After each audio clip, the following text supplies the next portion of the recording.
Hi friends! ఈరోజు mini vlog కాకుండా వంట సెక్షన్‌లోకి వచ్చానండి.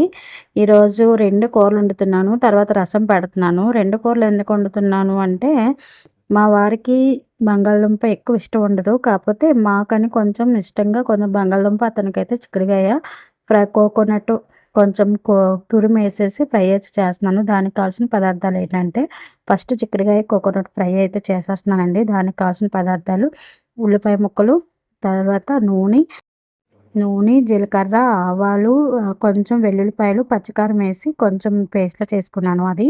ఇంకా తురిమిన పచ్చి కొబ్బరి కూర అనమాట. అయితే కడాయిలో కొంచెం నూనేసి ఎక్కువ వేయనవసరం లేదు. ఫ్రైకే కాబట్టి ఉడికించినవే కాబట్టి కొంచెం లైట్‌గా నూనేస్తే సరిపోతది. తర్వాత ఉల్లిపాయలు వేసి వేయించేసి తర్వాత నేను చెప్పిన సామాన్లన్నీ వేసేసి కొంచెం సేపు వేయించండి. అలా వేయించిన తర్వాత ఉడికించిన చిక్కుడుగాయలు వేసేసి అవి కొంచెం ఫ్రై చేసిన తర్వాత పచ్చి కొబ్బరి కొంచెం ఎక్కువ తురిమేసాను. పెద్ద కాయ నాకు అంచనా తెలియక ఏసేసానండి.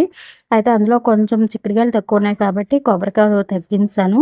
లాస్ట్‌లో కొంచెం పసుపు, కొంచెం ఉప్పు అయితే వేసేసి అలా కొంచెం సిమ్‌లో పెట్టేసి ఫ్రై అయితే చేసేసుకోండి.